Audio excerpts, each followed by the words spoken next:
नमस्कार, जय हिंद, जय भारत। भारतीय अवाम ताकत दल अपने भारतीय भाई बहनों अर्थात अपने देश भारत की जनता अर्थात अपनी भारतीय अवाम से भारतीयता आधारित आपसी श्रद्धा, भारतीयता आधारित आपसी स्नेह, भारतीयता आधारित आपसी प्रेम, भारतीयता आधारित आपसी अखलाक मोहब्बत, भारतीयता आधारित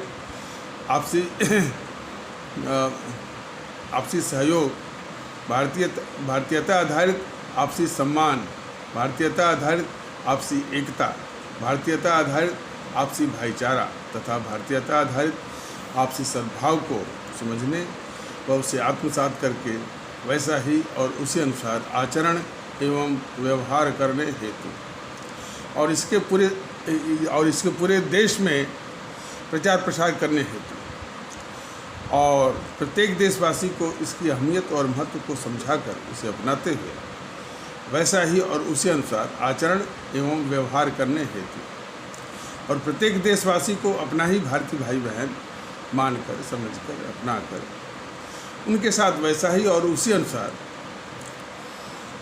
आचरण एवं व्यवहार करने हेतु सतत, सदैव और हमेशा अदब के साथ, आदर के साथ अर्ज करता है, विनती करता है।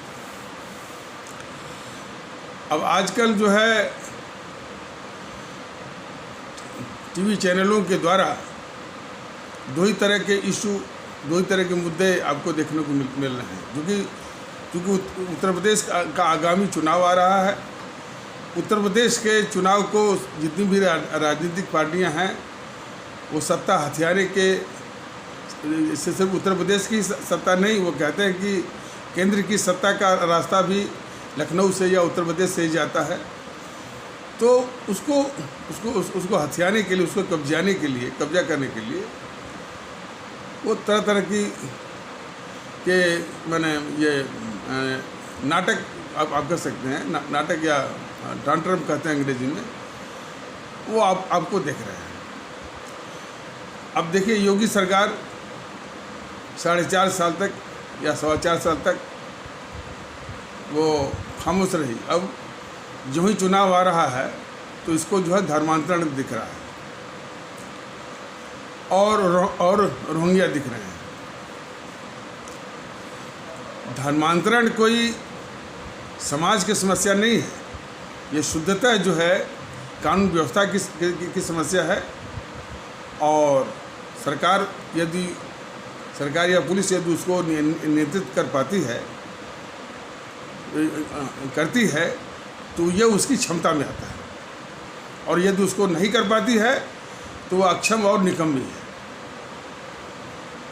ये षड्यंत्र क्या रच रहे हैं कि ये जो कानून व्यवस्था की जो समस्या है, जिसमें कि ये योगी सरकार निकम्मी और अक्षम साबित हो रही है, उसकी अपनी अक्षमता और निकम्मापनी को छुपाने के लिए अब उसको वो सामाजिक मुद्दा वो बना रही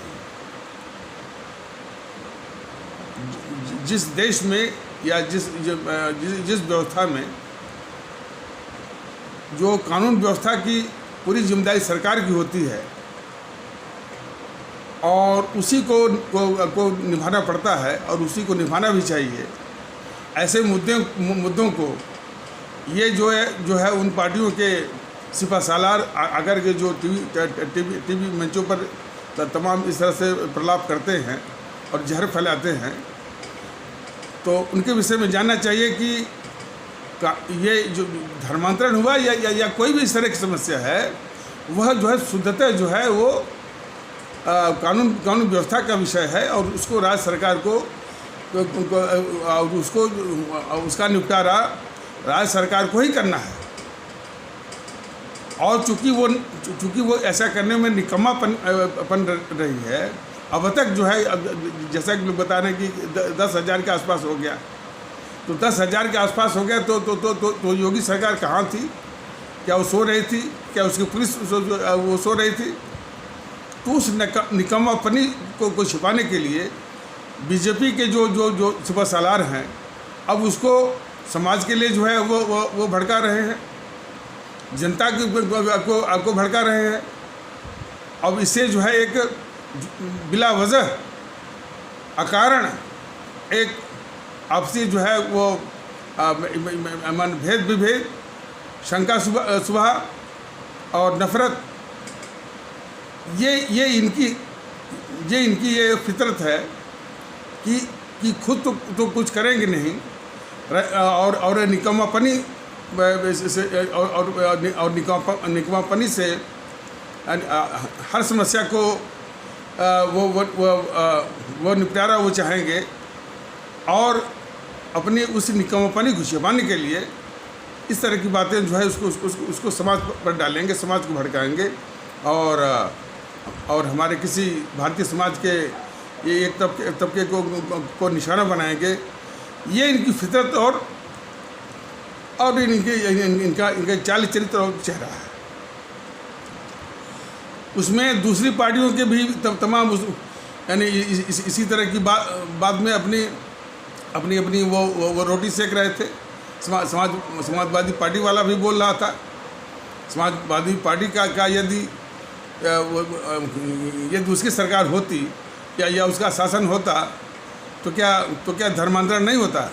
वो अपने संरक्षण में करवाता, वोट की खातिर वो अपने संरक्षण में करवाता। समाजवादी पार्टियों में और भाजपाइयों में बस यही फ़र्क है। जनता को समझना चाहिए कि वोट की खातिर वो समाजवादी पार्टी के जितने भी वो सिपा सालार हैं, गुर्गे मुर्गे हैं, वो सब करवाते। बीजेपी के लोग भी वही करवाते, लेकिन उसका जो है वो सामाजिक मुद्दा बनाते और वो नफरत फैलाते। ये फ़र्क है दोनों में।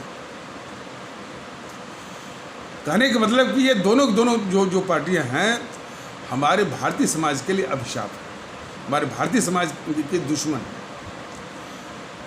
हमारी ये पूरी भारतीय आवाम इस बात को समझे और ये जो समझ है, ये जो दृष्टिकोण है, ये तब अधिक साफ होगा जबकि हमारे भारतीय भाई बहन जो है वो भारतीयता के दृष्टिकोण से हर समस्या को देखने की कोशिश करेंगे।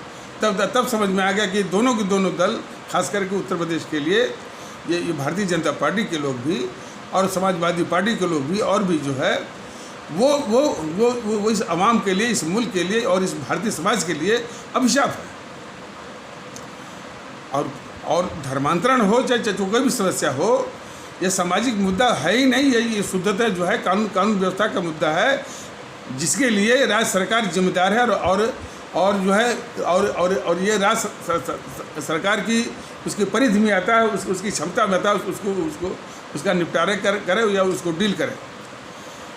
चूँकि वो नहीं कर पाती है, चूँकि वो जो है वो निकम्मापनी दिखाती है या निकम्मा है, अपनी निकम्मापनी को छिपाने के लिए वो उसको एक सामाजिक मुद्दा बना करके लोगों को भड़काती है कि इसका मतलब कि उसका कहने मतलब कि अब मतलब जनता इनको वोट करे। इनके बीजेपी वालों के कहने का तात्पर्य है कि जनता इनको वोट करे, इनको सत्ता में बिठाए, ये सत्ता का भोग करें और समस्या यदि कोई आए तो फिर उसका निपटारा जनता ही करे। इतने गिरे हुए हैं ये जो है ये भारतीय जनता पार्टी के लोग। तो भारतीय जनता के दल का स्पष्ट मानना है कि यह सरकार की कॉम्पिटेंस में आता है, ये उसकी रिस्पॉन्सिबिलिटी में आता है, उसकी जिम्मेदारी में आता है कि ऐसी समस्याओं का निपटारा करे। और चूँकि वो निपटारा नहीं कर पाती है, नहीं करना चाहती है, कर पाती नहीं, ऐसा नहीं कि वो करना चाहे और कर ना पाए, वो करना नहीं चाहती है, उसको सामाजिक मुद्दा बनाना चाहती है सिर्फ वोट की खातिर। और ये समझते हैं कि वोट उसको तभी मिलेगा जबकि समाज में वो नफरत फैलाएगी। तो ये उसकी मंशा जो मैंने घटिया किस्म की जो मंशा है और घिनौनी जो मंशा है वो इस समाज के लिए और अपने मुल्क के लिए खतरनाक है। इसको सभी लोग और हमारे विशेषकर हमारे हिंदू सनातन आस्था वाले भारतीय भाई बहनों जो समाज है वो भी इसी दृष्टिकोण से देखें। और ख़ास करके हमारे जो ये हिंदू सनातन आस्था वाले भारतीय भाई बहनों की जो समाज है, इनसे भारतीय जनता दल की विनती है कि ये बीजेपी वालों को कदापि न माने कि ये हिंदू सनातन के रक्षक हैं। न तो ये हिंदू सनातन के रक्षक हैं, न तो उसके प्रतीक हैं, न तो उसकी वो पात्रता रखते हैं।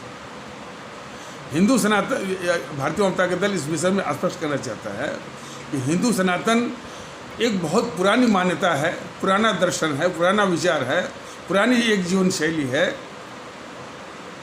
और जिसमें समावेशी हमेशा वो सामने वाले भले कुछ वो हिंसक वर्ग हो जाए, लेकिन समावेशी विचार, सबको आदर देना और जो है सबका मैंने वो सम्मान करना। और ये जो बीजेपी में हमने कहते पूरी बीजेपी में जो कट्टरवादी तत्व है, मैंने बार बार इस बात के लिए आगाह किया है कि पूरा का पूरा जो है बीजेपी में जो कट्टरवादी तत्व हैं, लेकिन हाँ वही कट्टरवादी पूरी बीजेपी में हावी है। और तो ये उनके द्वारा है कि इस तरह की जितनी समस्याएं हैं जो कि किसी राज्य सरकार की कॉम्पिटेंस में आता है, उसकी जिम्मेदारी में आता है, उसको हमेशा इस सामाजिक मुद्दा बना करके समाज में नफरत फैलाना, समाज में जो है वो भेद विभेद आपस में शक शुभा संदेह ये फैला करके अपने पक्ष में मान वोट का माहौल और दूसरे जो भारतीय समाज का जो दूसरा तबका है, खास करके हमारे इस्लाम आस्था वाला भारतीय भाई बहनों समाज है, उसको पूरा लपेट लेना और उस पर वो निशाना साधना। ये इनका डीएनए है, डीएनए का ये माने मूल वो चरित्र है, इनका कैरेक्टरिस्टिक है इनकी। और भारतीय जनता दल को पूरी आशंका है, यदि इसी तरह से ये फैलाते रहे बीजेपी वाले तो बहुत जल्दी ही जो है असदुद्दीन गिरोह जो है इसमें कूद जाएगा। और असदुद्दीन गिरोह यदि इसमें कूद गया तो कितना ये समस्या जो है यानी भड़कने के संबंध में ये आयाम जो है वो ले लेगी। तो ये सब जानते नहीं इस बात को। हर जो समस्या है ये सब माने इतने गिरे हुए हैं, हर समस्या को हिंदू मुस्लिम कर देना ये इनकी फितरत है। लेकिन मेरे आदरणीय भारतीय भाई बहनों, हम इनकी फितरत को बताते रहें, इसी से काम चलने वाला नहीं है। आपके हाथ में मताधिकार का, राइट टू वोट का, वोट देने का एक अमोघ अस्त्र जो है हमारे महान संविधान निर्माताओं ने भारत का संविधान बनाकर वो अमोघ अस्त्र आपके हाथ में दिया हुआ है। इलाज वहीं से है। चूँकि आप बार बार चूक जाते हैं, तो इसीलिए इस तरह की शक्तियों का, इस तरह की ताकतों का हौसला जो है कभी पस्त नहीं होता है। तो इसलिए भारतीय जनता दल बराबर निवेदन करना कि भारतीय जनता दल खुद ऐसी दशा देख करके, अपने समाज की दशा देख करके, और ख़ास करके ये सोच करके कि हमारा मुल्क कितना बढ़िया है, कितना खूबसूरत है, और जो है और हर तरह से विश्व का जो सिरमौर होने की पात्रता रखता है, लेकिन इन्हीं तत्वों के चलते जो अपनी खुद आवाम जो है जो हमेशा वो परेशान रहती है, तो इन्हीं तत्वों के चलते जो है आज सब कुछ जो है वो व्यर्थ हो रहा है। लेकिन बात वहीं तक नहीं है, इन तत्वों को ताकत देने वाले हम आप हैं। तो आप तो उस अवधारणा को छोड़ करके अब इन सारी ताकतों को नस्ल में नाबूद जड़ से उखाड़ना का मन बनाइए, और वो सिर्फ जो है मत पेटी पर, बैलेट बॉक्स पर, बूथ पर और ईवीएम मशीन पर। इसके बाद ही जो है कुछ समस्या के समाधान। कुछ लोग का कहीं से भी ये बात आती है कि साहब एक कड़ी तोड़नी है, कड़ी जो है जेएनपीसी है। जेएनपीसी को आपने नस्ल में नाबूद कर दिया, अब बीजेपी को छोड़ दिया। बीजेपी और जो है जेएनपीसी और बीजेपी में कोई फ़र्क नहीं है। देखिए ना, ये आज इसमें बीजेपी लगती है। सारे जेएनपीसी के नेता जो है वो आकर के इसमें घुस रहे हैं, घुसते जा रहे हैं। वो पता ही नहीं चलता कि कौन जेएनपीसी का है और कौन बीजेपी का है। अब वैसे भी बीजेपी इसमें जेएनपीसी का पार्किंग स्पेस माने कि कुछ समय के लिए वहाँ अपना एक ठौर ठिकान वो बना लेना, गाड़ी पार्क करते हैं ना, वैसे ही। तो बीजेपी इसमें जेएनपीसी का पार्किंग स्पेस बन गई है। वो सोच रही है कि भाई कि उधर जो है वो रहना ठीक नहीं है, खतरा है, सुरक्षित नहीं है, तो वो इस बीजेपी में अपना पार्किंग स्पेस ढूंढती है और आकर के पार्क कर रहे हैं सर। माने वो ज्योतिरादित्य सिंधिया ही नहीं, तमाम इसके पहले भी आ चुके हैं। तो इसलिए कोई ये कहे कि जेएनपीसी समाप्त हो जाए और बीजेपी रह जाए, या बीजेपी जेएनपीसी समाप्त हो जाए, ये समाजवादी पार्टी रह जाए, बहुजन समाज पार्टी रह जाए, अकाली वाले रह जाएं, और जो है वो उद्धव ठाकरे की शिवसेना रह जाए, आरजेडी और टीएमसी रह जाए, बिल्कुल नहीं। सबका समूल समाप्त। यही तो आदेश है हमारे शहीद आजम भगत सिंह का कि ये काले अंग्रेज हैं, ये जब तक रहेंगे हमारे देशवासियों को, हमारे आदरणीय भारतीय आवाम को चैन से रहने नहीं देंगे ये। इसलिए मताधिकार आपके हाथ में है, लेकिन आप जो है भ्रमित हो जाते हैं, उनके मोह माया जाल में फंस जाते हैं, जातिवाद के, संप्रदायवाद के, भाषावाद के, प्रांतवाद के। इन सारी बाधाओं को तोड़ करके, सारी बेड़ियों को तोड़ करके, सारी जंजीरों को तोड़ के, भारतीयता के सूत्र में बंध करके इनको जो है उस बैलेट बॉक्स पर, ईवीएम मशीन पर नस्बे नाबूद करेंगे। तब जाकर के कोई वो माहौल बनेगा। और लेकिन इस तरह की समस्या बड़ी विकराल है। अब देखिए, पिछले दो तीन एपिसोडों में जैसा कि बताया गया है, 1993 का बम धमाका, श्रृंखला बम धमाका, उसमें सिर्फ एक ही आदमी का नाम पूरा मीडिया और पूरा ये माहौल कर रहा था, दाऊद इब्राहिम। जबकि उस दाऊद इब्राहिम को पूरा समर्थन देने वाला, संरक्षण देने वाला कौन था? ये शरद पवार, जो कि महाराष्ट्र का मुख्यमंत्री था। उसका नाम जो है कोई भी नहीं ले रहा है, कोई भी नाम अब तक ले रहा था और न अब ले रहा है। और ये टीवी चैनल वाले भी जो है उसका नाम नहीं ले रहे हैं, सिर्फ दाऊद इब्राहिम। और यही नहीं, महाराष्ट्र में वो लोग उसको प्रोजेक्ट करते हैं मराठा गौरव। अब बताइए, जो इस देश का इतना बड़ा कोढ़ हो, हमारे समाज का इतना बड़ा अभिशाप हो, जो बम धमाकों में जो मुंबई जैसे बम धमाकों का जो सरगना है, जो दाऊद इब्राहिम की गतिविधियाँ जिस मुख्यमंत्री के संरक्षण में हो रही हों, उसको कुछ लोग, कुछ तत्व जो है वो मराठा गौरव के रूप में वो माने पेश करते हैं, बनाते हैं। जिस गद्दार जवाहरलाल नेहरू ने हमारे सुभाष चंद्र बोस को मरवाया, देश को बंटवाया, अब जरा कल्पना करिए ना कि भारत के इतिहास में 25 से 30 लाख लोग वो कब मारे गए हैं? कभी नहीं। ये बिल्कुल जो है अब माने अद्वितीय घटना है।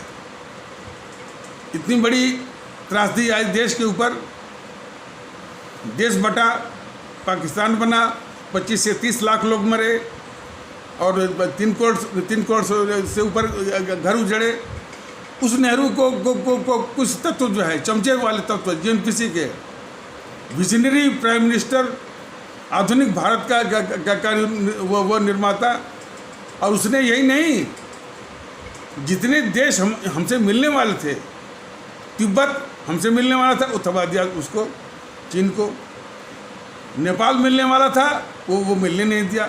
भूटान मिलने वाला था, वो मिलने नहीं दिया। म्यांमार बर्मा मिलना, उसको मिलने नहीं दिया। पाकिस्तान एक टुकड़ा जो है वो बनवा दिया। अब वो पाकिस्तान पड़ोसी की तरह नहीं, वह भारत विरोधी अंतर्राष्ट्रीय साम्राज्यवादी ताकतों का एक हथियार बन गया भारत के खिलाफ इस्तेमाल करने के लिए। तो इतने खतरनाक जवाहरलाल नेहरू को, गद्दार को, ये सब कहते हैं कि आधुनिक भारत के निर्माता, और उसी ने हमारी खुद की ज़मीन लद्दाख की अक्साई चीन से 42,000 वर्ग मील वो दुश्मन चीन को थमा दिया। तो ये उसी प्रकार जो है उसी तरह की मानसिकता वाले लोगों ने, जो शरद पवार मुख्यमंत्री रहते उसको संरक्षण दिया, उसको समर्थन दिया दाऊद इब्राहिम को। श्रृंखला मुंबई बम धमाका जिसको पूरा देश भूलता नहीं है, उसको जो है मराठा गौरव। जो ये बीजेपी जो है सारे देश के दुश्मनों को संरक्षण दे रही है, पाल रही है। जेएनपीसी जैसे जेएनपीसी के गद्दार राहुल गांधी, गद्दार सोनिया गांधी, गद्दार प्रियंका गांधी जैसे को सारी सुविधाएं दे रही है, सुरक्षा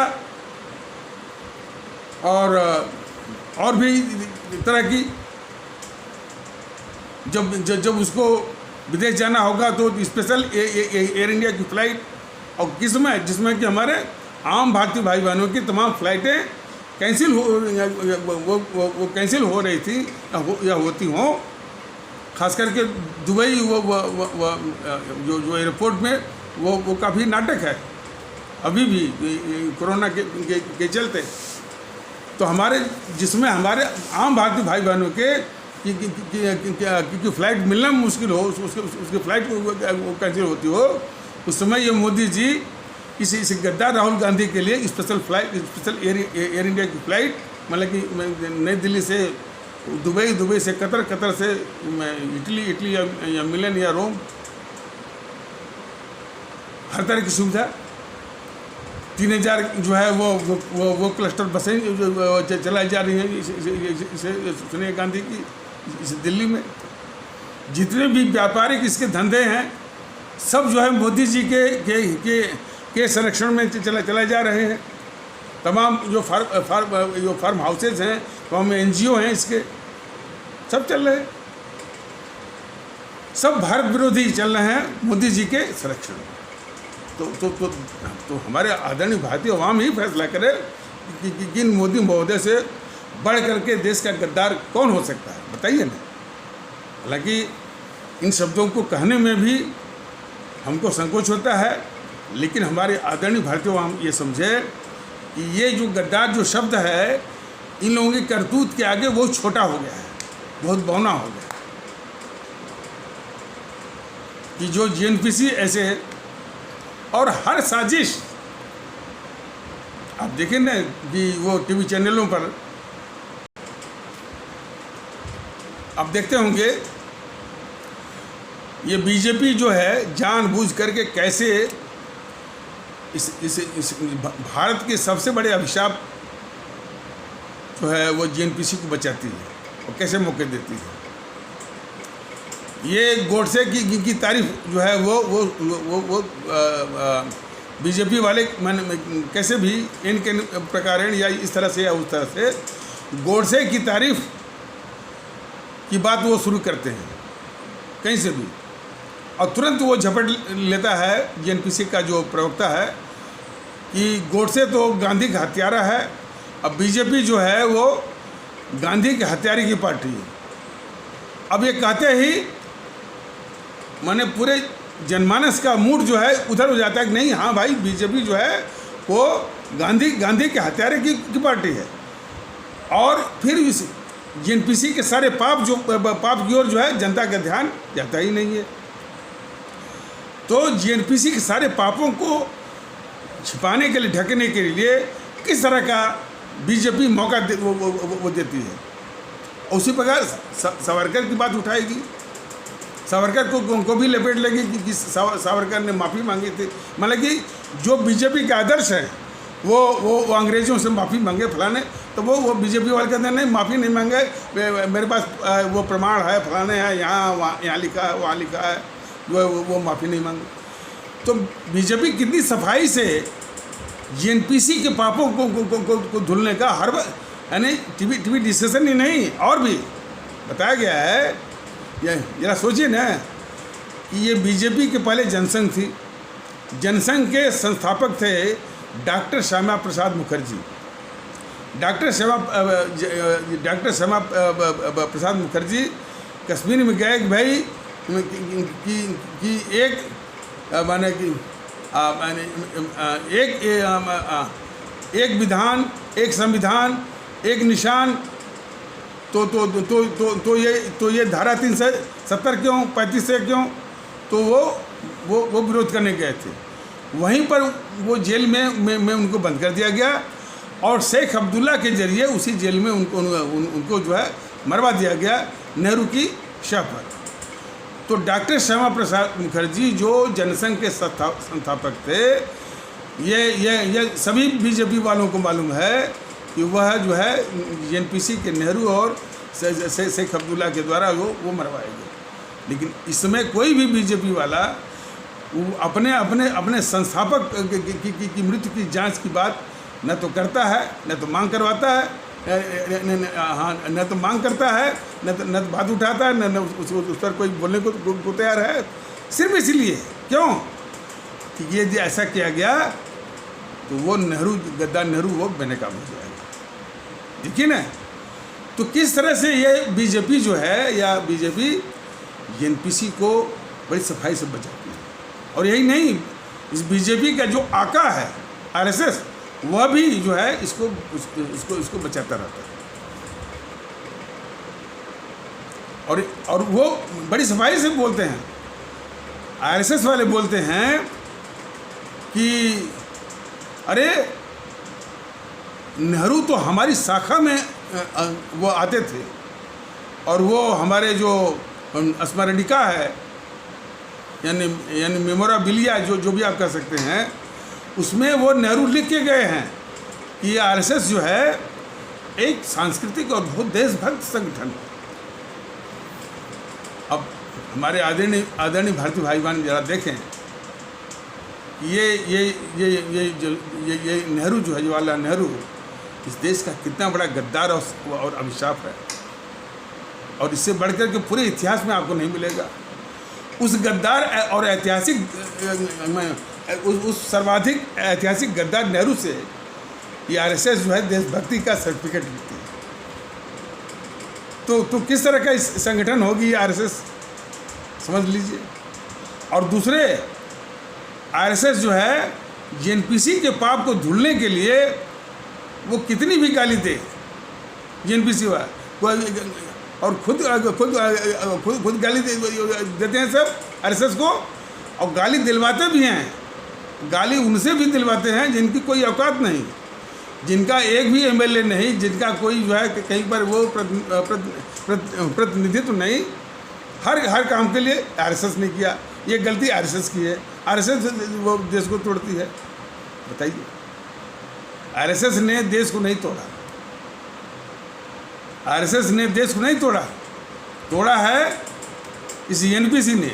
लेकिन हाँ, आरएसएस ने देश को तोड़ने वाले को बचाया है, उसके पापों को धुला है। ये फ़र्क है, ये देश को समझना चाहिए। आरएसएस जो समाज नहीं तोड़ती है, लेकिन आरएसएस जो समाज को तोड़ने वाले की रक्षा करती है।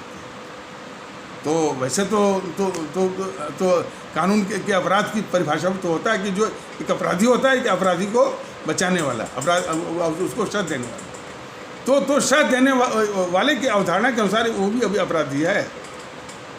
मैंने जितने भारत के खिलाफ पापों का भागी जेएनपीसी है, उतने ही भागी जो है ये आरएसएस भी है, चूँकि वो जेएनपीसी को हर वक्त जो है वो बचाती है। बात तो सही है, लेकिन अपने भारतीय आवाम को आरएसएस से अभी कोई लड़ाई नहीं वो लड़नी है।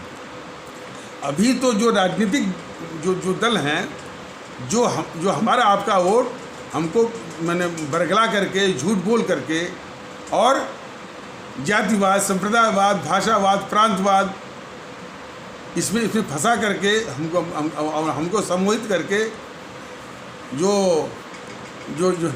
ये वोट ले आते हैं, जो ये ताकत वो पा जाते हैं, ये दुखड़ा है।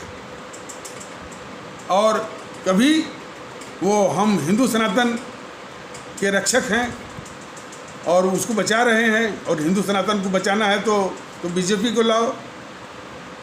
इस प्रकार तो ये भी कहती रही ना, जेएनपीसी भी अपने जो कट्टरवादी तत्व हैं, इस्लाम आस्था वाले भारतीय भाई बहनों के समाज से, वो कट्टरवादियों से कहलवाती थी। यदि इस्लाम की रक्षा करनी है, मुसलमानों की रक्षा करनी है, उनके हितों की रक्षा करनी है, तो जेएनपीसी को ही वो वोट दो। तो इस तरह से मैंने सारांश में इस तरह से जितने कहने वाले हैं, ये हमारे आदरणीय भारतीय भाई बहन समझ लें कि इस भारतीय समाज के शत्रु हैं, ये भारत के शत्रु हैं, भारत के हितों के शत्रु हैं, और हर वक्त जो है उन्हीं गतिविधियों में हमेशा लिप्त रहते हैं, सक्रिय रहते हैं कि जो भारत राष्ट्र की जो नींव है उसी को खोदने, उसी को कमजोर करने। भारतीय आवाम ताकत दल इस प्रयास में है कि भाई पूरे देश में लोगों के बीच में भारतीय एकता है और सबको सम्मान दिया जाए, सबको जो है वो प्रतिष्ठा दी जाए, वो प्रतिष्ठा समान आदर दिया जाए जिसके वो हकदार हैं। और अभी ये काम या ये जो है लक्ष्य अभी पूरा हुआ ही नहीं है, अभी ये प्रोसेस में है, अभी प्रयास भी चल रहा है। तब तक जो है वो धर्मांतरण फैलाने ठिकाने, तो अपने देश के हित में जितने भी प्रयास हैं इस टाइप के कि भारतीय एकता होनी चाहिए, सब में सब जो है वो भारतीयता आधारित सद्भाव, एकता, भाईचारा और आपसी सहयोग, आपसी सम्मान, अखलाक, मोहब्बत, आपसी श्रद्धा, आपसी स्नेह, प्रेम, सभी कुछ जो भारतीयता आधारित, और उसी आधार पर देशभक्ति, राष्ट्रभक्ति, मुल्क परस्ती, आवाम परस्ती, सब कुछ जो है भारतीयता आधारित। अब इस प्रयास में वो लगा रहता है, और इसके लिए भी भारतीय आवाम ताकत दल ने अपने भारतीय आवाम से निवेदन किया हुआ है कि आप अपने सभी भारतीय भाई बहनों के साथ जो है आदर के साथ पेश आएँ, अपनापन के साथ पेश आएँ। कारण कि हमारे हमारे इस भारतीय समाज में, हमारे भारतीय समाज के कुछ तबकों में वो एक्सप्रेस वे के भूखे नहीं हैं, वो फ्रेट कॉरिडोर के भूखे नहीं हैं, इंडस्ट्रियल कॉरिडोर के भूखे नहीं हैं, और वो इकोनॉमिक कॉरिडोर के भूखे नहीं हैं, और वो इंडस्ट्रियल पार्क के भूखे नहीं, भारत माला को तो जानते भी नहीं हैं। वो सबसे पहले भूखे हैं सम्मान के, इज्जत के, अपनापन के। तो चूँकि भारतीय एकता लानी है, हमारे सभी भारतीय भाई बहनों से इसे विशेष ये विनती है कि आप सभी के साथ जो है आदर के साथ, सम्मान के साथ, अपनापन के साथ ये उनको पेश आएँ, और वैसा और उसी अनुसार संबोधन का भी प्रयोग करें। ये बराबर ये भारतीय आवाम ताकत दल का है। कम से कम अब तक जो अपमानजनक शब्द थे उनका परित्याग करें, उनकी वर्जना करें, वो उनको वर्जित करें।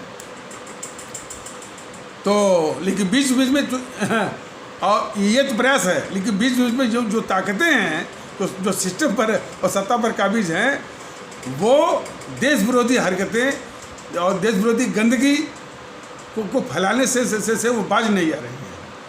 तो इसलिए भारतीय एकता भी स्थापित करनी है, और साथ साथ ऐसी ताकतों का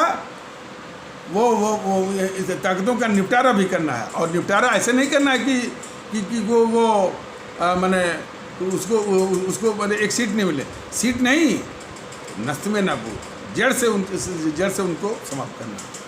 और वो जड़ से आप लोगों के द्वारा, चूँकि मताधिकार का अमोघ असर जो आपके पास है। यही यही तो यानी विचित्रता है।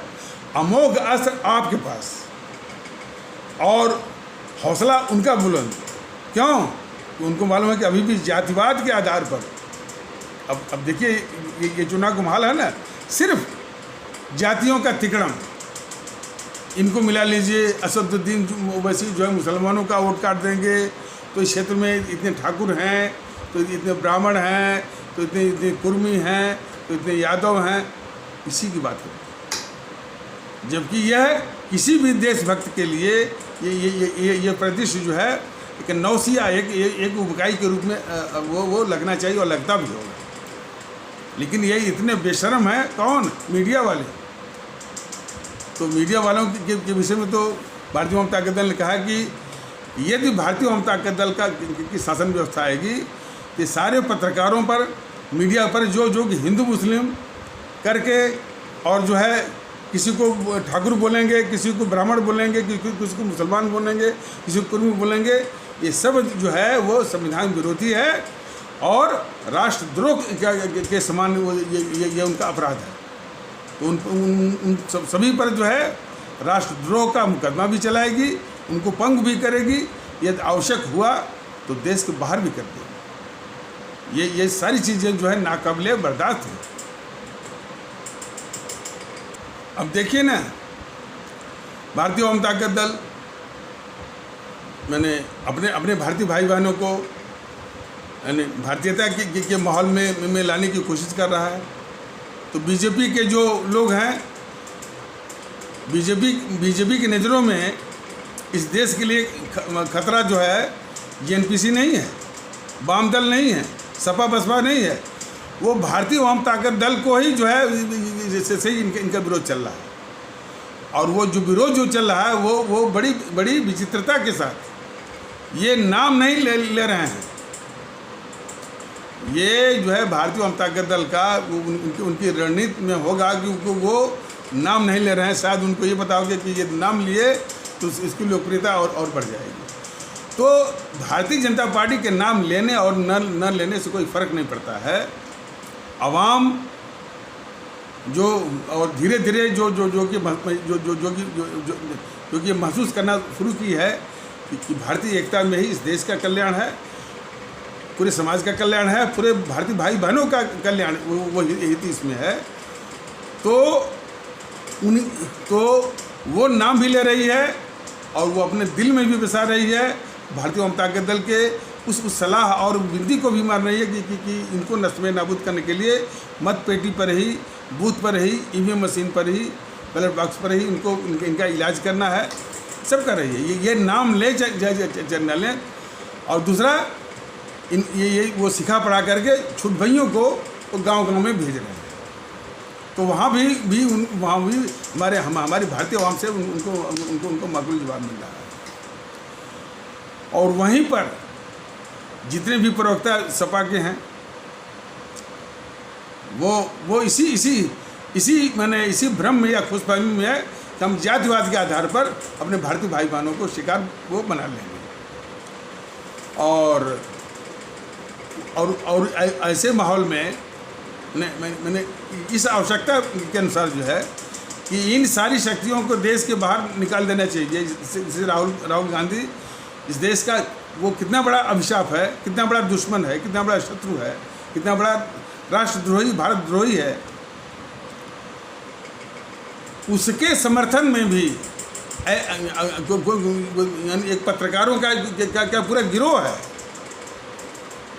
रवीश कुमार से लेकर के रवीश कुमार, आशुतोष, अभिषार शर्मा, वो सौरभ द्विवेदी और आलोक जोशी, अशोक वानखेड़े, बरखा दत्त, शेखर गुप्ता, मानक गुप्ता, संदीप चौधरी और जो है वो रवीश कुमार तो हो ही गया, वो निधि राजदान, निधि कुलपति, मनोरंजन भारती, संकेत उपाध्याय, श्रीनिवास जैन और आरफा खानम, राणा अयूब, स्वरा भास्कर, विनोद दुआ और प्रभु चावला, राहुल कंवल, अजीत अंजुम, उर्मिलेश, तमाम इस तरह के। तो ये यूट्यूबर आप देखेंगे इसी गद्दार राहुल के पक्ष में ये माहौल बना रहे हैं और बना रहे हैं। और देखिए भारतीय जनता दल का इस तरह से संदेश का शैली की विशेषता आप लोग देखते होंगे कि ये सिर्फ इस तरह से नहीं पेश करता है कि हमारी तारीफ हो। तारीफ से क्या होने वाला है? जो कुछ भी असर होगा आपको किन किन तरीक़ों से, क्या करने से आपको राहत मिले, इस मुल्क को राहत मिले, इस पर ज़्यादा बल वो देता है भारतीय जनता दल। इसलिए बार बार कहता है कि यदि हम इतना हम कह दें, वर्णन कर दें, मेरी तारीफ हो जाए, इससे कोई बात वो बनने वाली नहीं। उद्देश्य होना चाहिए कि भारतीयता का माहौल हो और उसके साथ साथ इन समाज विरोधी, देश विरोधी, देश में नफरत और फैला करके वोट बटोरने वाली जो ताकतें हैं, जिनके विषय में तो भगत सिंह ने बोला था कि ये काले अंग्रेज हैं, इनको ये नस्ल में नाबूद होंगी तभी तो वो राहत मिलेगी। तो उनको नस्ल में नाबूद करने के तरीके भी बताती है कि आप इसके लिए जो है कहीं भी आंदोलन मत करिए, कोई गुस्सा मत दिखाइए, कोई तोड़फोड़ मत करिए, कोई हिंसा मत करिए, सिर्फ इलाज करिए ईवीएम मशीन पर, बूथ पर, बैलेट बॉक्स पर, मत पेटी पर। इतना आप करेंगे तो वहीं से एक अच्छे माहौल के, अच्छे वातावरण की शुरुआत होगी, जिसमें कि जो आप चाहते हैं, जो आपकी आकांक्षाएं हैं, उसकी शुरुआत होगी। और ऐसा एहसास अब जो है भारतीय जो संकेत मिल रहे हैं, और ख़ास करके हमारे भारतीय भाई बहन जो भारतीय जनता दल के पदाधिकारी से बात करते हैं, संकेत मिल रहे हैं। वो हालांकि जातियों का नाम लेना यह अपराध है, लेकिन अभी समझाने के लिए कभी कभी उसका संदर्भ जो है वो देना पड़ता है। खास करके हमारे जो है वो निषाद समाज के और भी समाज के लोग घंटी करते हैं भारतीय जनता दल के पदाधिकारी की बात कि भारतीय जनता दल की यदि सरकार बन गई, देखिए उनकी भावना, तो हमको स्वतः जो है वो सम्मान मिल जाएगा, ये विश्वास है उनका। और यही विश्वास हर एक जो है भारतीय भाई बहन, और कम से कम मेरा निवेदन है कि जो अभी भी इस भ्रम में पड़े हुए हैं, मेरा एक आशंका हो सकता है, आशंका मेरी गलत हो, खास करके कुछ सभी नहीं, कुछ तबका हमारे ठाकुर कहे जाने वाले जो समाज है, ब्राह्मण कहे जाने वाले समाज है, कुछ सभी नहीं, कुछ हमारे जो है व्यापारिक वर्ग में कुछ व्यापारिक वर्ग से अभी भ्रम वो पड़ा हुआ है। ये लोग जो है पूरे समाज में मिक्सअप होने के लिए और सबको समान रूप से वो व्यवहार करने के लिए शायद अभी आगे ना आते हों, लेकिन मेरा सबसे निवेदन है कि आप जो है सबके साथ जो है समान व्यवहार, सबको इज्जत देने वाला और सबको सम्मान इज्जत देने वाला संबोधन के साथ। इसलिए कि कुछ ऐसे तबके हैं अभी भी इस देश के दुश्मनों को वोट मिला है, ताकत मिल रही है। खास करके ये बराबर भारतीय जनता दल को चिंता है और सबको वो चिंता होनी चाहिए। जैसे केरल में अभी जो 2019 का जो चुनाव होता है लोकसभा में, 20 में से 18, ये बहुत दुख की बात, बहुत बड़े कलंक की बात है। पंजाब में जो हमारे सिख आस्था वाले भारतीय भाई बहन, तो मैंने कई बार ये सीधा सवाल किया कि अरे भाई उस हत्यारणी जेएनपीसी को कैसे क्यों वोट करते हैं जिसने हमारे सिख आस्था वाले भारतीय भाई बहनों का 6000 का वो कत्ल करवाया। उनका जवाब था कि ये कत्ल जो है जेएनपीसी ने नहीं कराया, ये आरएसएस ने कराया है। इस तरह का झूठ जो है ये जेएनपीसी वो फैला करके, अफवाह फैला करके उनके दिमाग में भर दिया है कि ये है जेएनपीसी ने नहीं मारा। और जबकि वो राजीव गांधी बोला था कि जब बड़ा पेड़ गिरता है तो धरती हिलती है। और जो है जेएनपीसी वालों ने माफ़ी भी नहीं मांगा। और माफ़ी और मंगवाया किससे? मनमोहन सिंह से, जिस मनमोहन सिंह की कोई भूमिका ही नहीं है, टोल ही नहीं है। तो हमारा मतलब ये है कि ये देश के जो दुश्मन हैं, देश के अभिशाप हैं, उनका सबसे बड़ा हथियार है झूठ और अफवाह। ये राहुल गांधी हर वक्त झूठ ही बोलता है, अफवाह ही फैलाता है।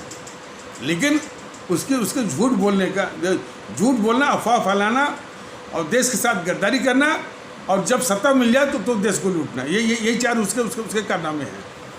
अब चूँकि यानी विपक्ष में है तो देश को लूटने वाला मैंने अभी गतिविधि तो नहीं हो रही है, लेकिन बाकी 3 गतिविधि, झूठ बोलना, अफवाह फैलाना, देश में नफरत फैलाना, और जो है देश के साथ गद्दारी करना। तो उसको अभी भी हमारे देश के कुछ तबके जो है, कुछ इलाके अभी भी उसको मुँह माय जाल फंसे हुए हैं। यही दुख का विषय है भारतीय जनता दल के लिए, और वही दुख का विषय पूरे देश के लिए होना चाहिए। पूरे देश के अवाम उनको समझाया करे कि अब ये जेएनपीसी को वोट देने का मतलब कि बहुत बड़ा कलंक है। आगे आने वाले एपिसोड में समझाया जाएगा कि जब अंग्रेज आए थे तो अंग्रेज को कोई सेना लेके नहीं आया था। वो इस देश की इसी तरह की कमजोरियों का फायदा बनाकर उन्होंने अपनी सेना बनाई। हमारे भारतीय भाई बहनों पर जो जुल्म सितम होता था, वो करने वाले कोई अंग्रेज नहीं थे। अंग्रेज जो है हमारे इन्हीं जो भारतीय भाई बहन पुलिस में हो या सेना में जो भर्ती थे, उन्हीं से वो करवाते थे। तो ये हमारी कमजोरी जो है बहुत ज़माने से है, लेकिन अब उसको दूर करने की ज़रूरत है। इसके विषय में हमारे शहीद आज़म भगत सिंह ने स्पष्ट आदेश दिया हुआ कि शुरुआत जो है आपको करनी पड़ेगी।